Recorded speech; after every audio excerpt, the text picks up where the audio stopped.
On February 16, a team of Tucson aviators began what was to become the last flight of a B-29 across the freezing waters of the North Atlantic. When that plane made its final touchdown in Duxford, England 16 days later, thousands of English people burst into applause. 12 days after pilot Skip Krieger returned from the flight that made him an English folk hero, he was killed. The Cessna 421 he was flying tumbled from the sky and exploded in a fatal crash that's yet to be explained.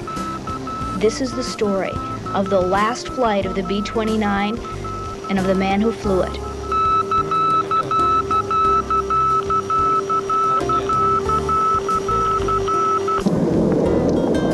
Gracious, good morning, sir. Which one do you want to go first? We'll try one right across. All right, here we go. One's clear. Go ahead.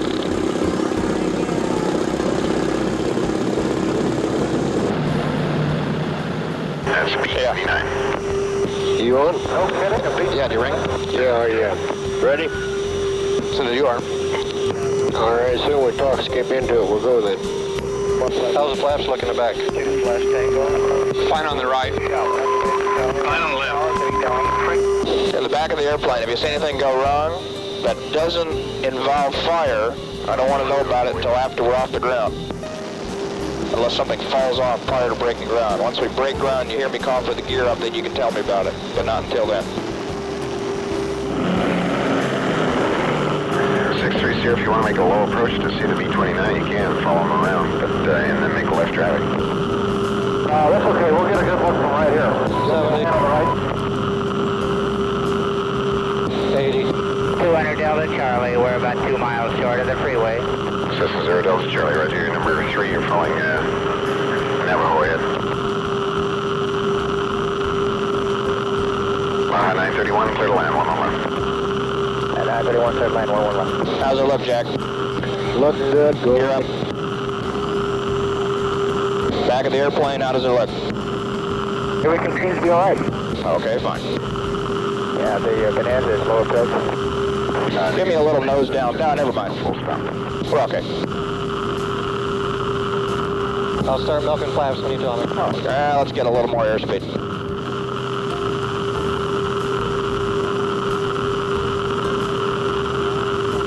Flying Henry David King, observe blue smoke coming out of the number 3 engine.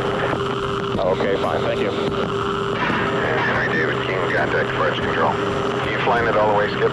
Yep, all the way. Okay, see you later. You bet. See you later.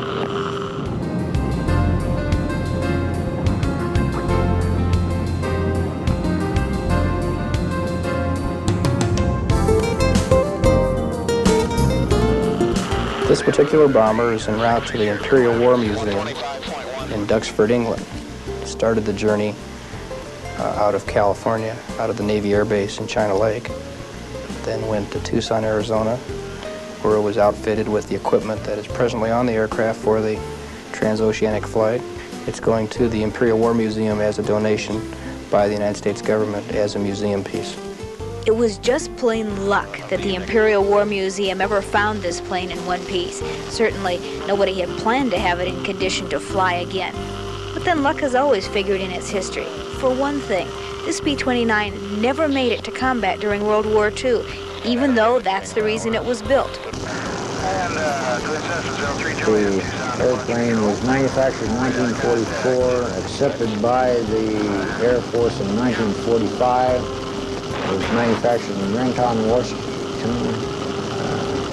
Came directly from the manufacturer to storage for a period of about 4 years, at which time it was removed from storage and prepared for service in the Korean conflict. It flew 6 missions in Korea, and that's when its crew nicknamed it the Hawg. After that, this plane was just parked and ignored. That is, except for the year the Navy used it for target practice in Yuma. Fortunately, the Navy missed. But when the Imperial War Museum ran across it, it was just sitting with a bunch of other abandoned airplanes in China Lake, California. It was intact except for the fact that all of the instruments had been ripped out and the engines hadn't even been turned over in 24 years.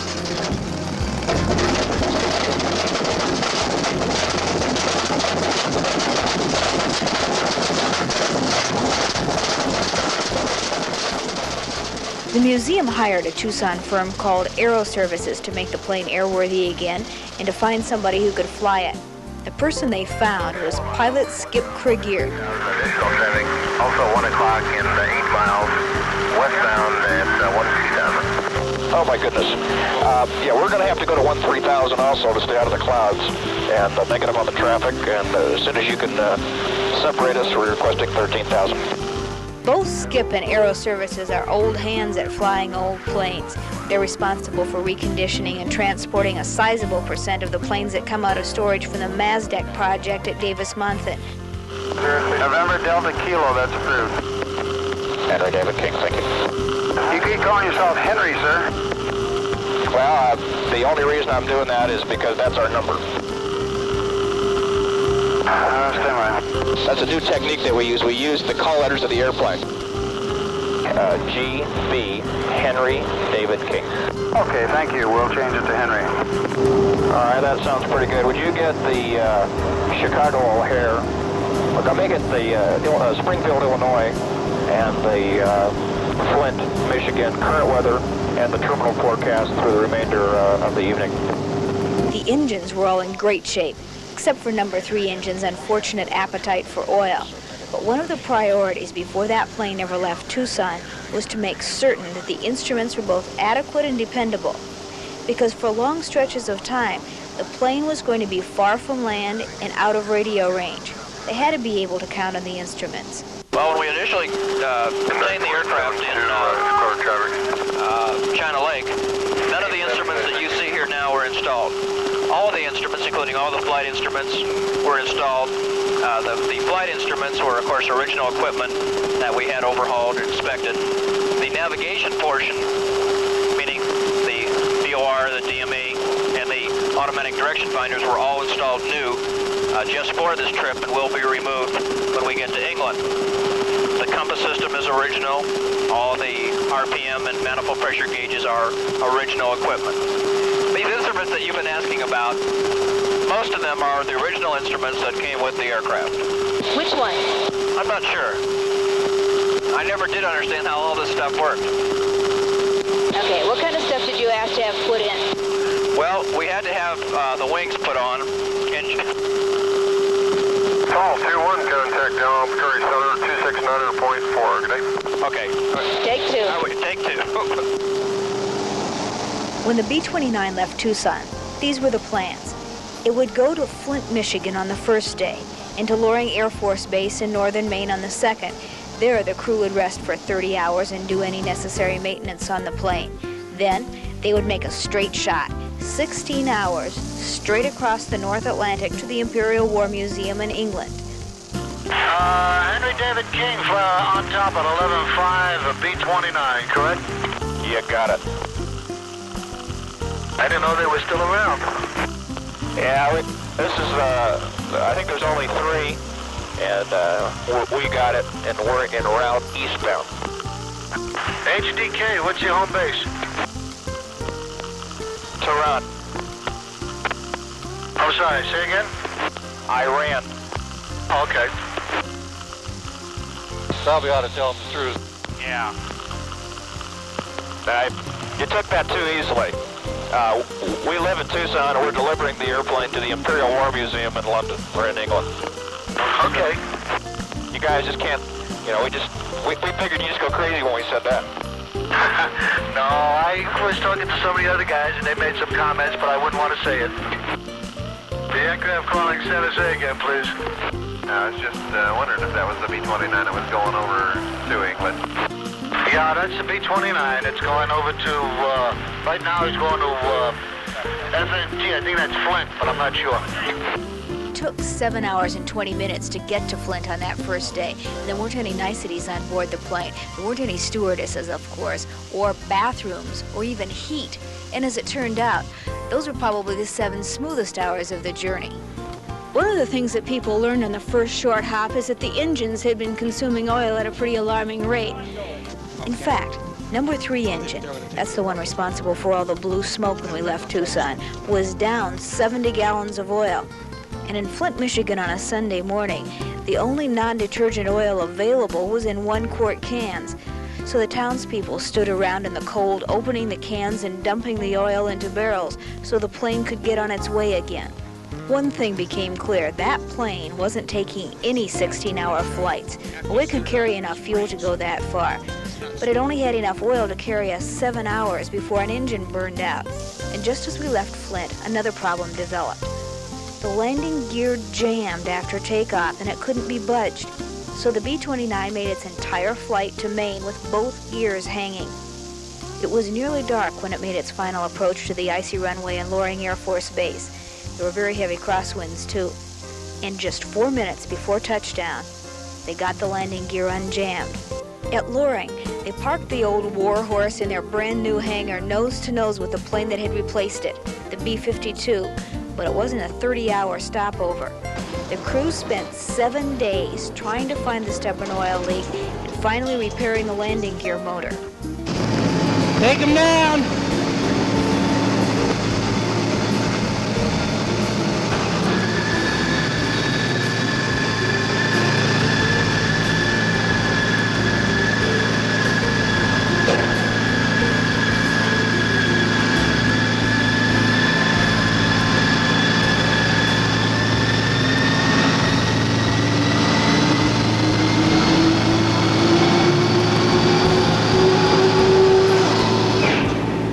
On Sunday, February 24th, the plane was ready to leave for England with a slightly revised flight plan. Neither the pilot nor the crew wanted to push to their luck with No. 3 engine. Instead of heading straight across the Atlantic, the B-29 took small hops, first to Gander, Newfoundland, and then to Greenland, to Keflavik, Iceland, and from there to England.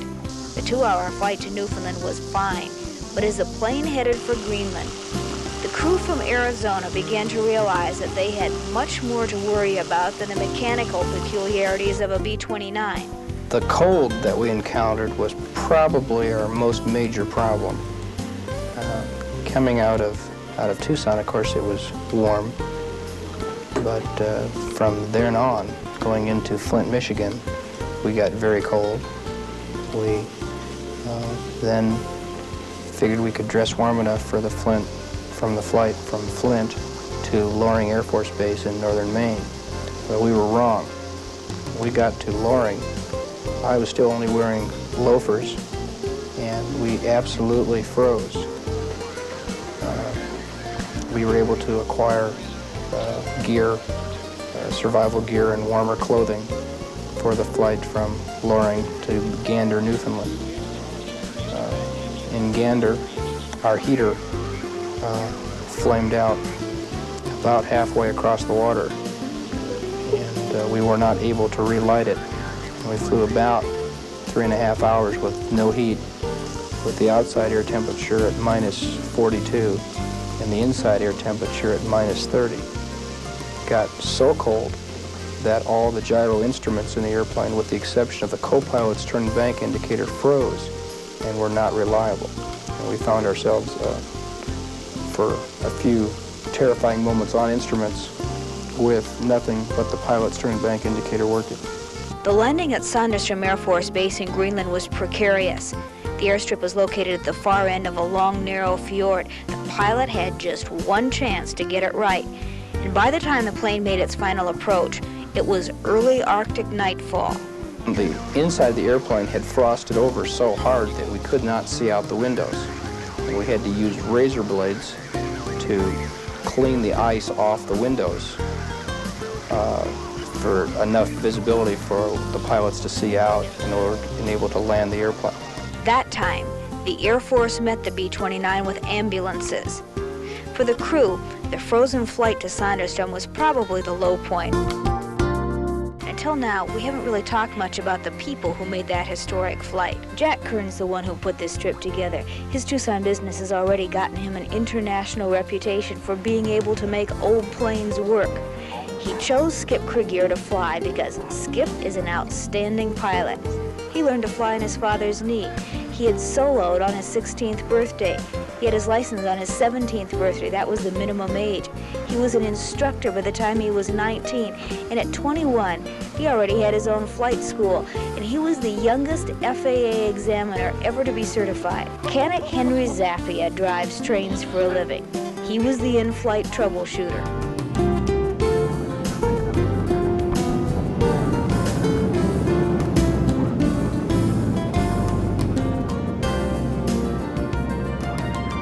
Turn your OBS right to 060 till it centers.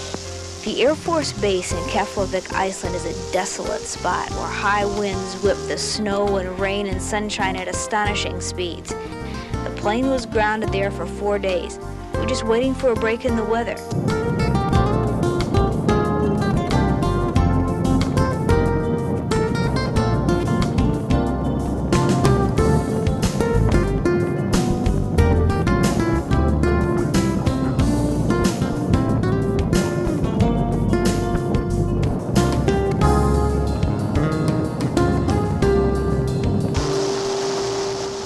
When the B-29 finally left Iceland on the first day of March, the crew had one more challenge. B-29s have no de-icing equipment. If ice forms on the wings or in the carburetors, there's no way to get rid of it. We can't allow it to pick up ice for too long. We have to do something to get rid of the ice. We can either climb, descend, or turn around. Less than an hour out of Keflavik, the weather changed. Ice formed almost at once. You can see it chipping off the front of the wing. And Skip Krieger took the plane straight up to get above the ice. That brought on the second complication. The aircraft that we're operating now is not pressurized. In the military, it was pressurized, but attempting to put the pressurization back to full operational status would be a great impossibility. Why? Well, there's too many holes and leaks in the airplane. The cabin superchargers that normally do the pressurization are barely doing enough to keep the airplane hot, much less pressurized. For most of that flight, the crew did their work with one hand and held oxygen masks to their faces with the other. And then finally, through the nose cone of the plane, everybody could see land. The first place the B-29 touched English soil was in Mildenhall. 3012, we're out of 5 for 2. Here we go. Stand by those mixtures, Jack, in case I need power. Gotcha. How's temperature, Jack? 10's good. Okay. Yeah. I got the throttles. Looking good. Just leave the throttles right there.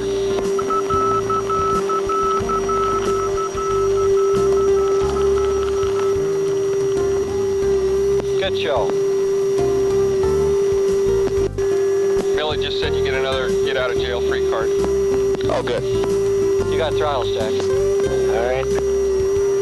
HTK, turn right next taxiway. Translate will assist in parking. Flaps up yet? Not quite.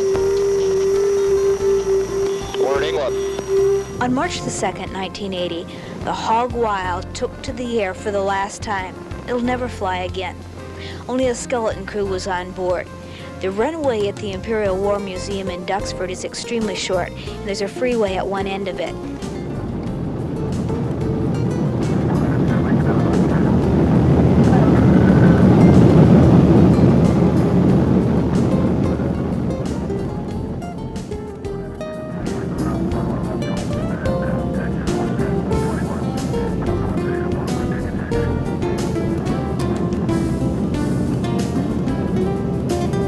There were thousands of Englishmen who had been waiting for the plane to land.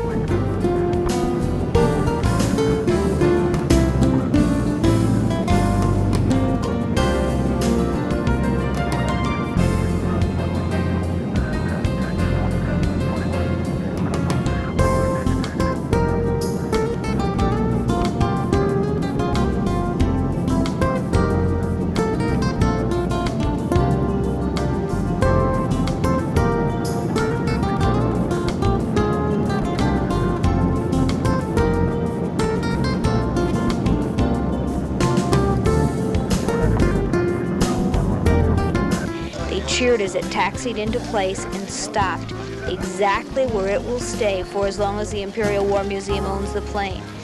Over the next 3 years, the museum will meticulously paint and polish the Hawg Wild until it looks just like it did during its tour of duty in the Korean War. The next day, Pilot Skip Krieger returned to Tucson.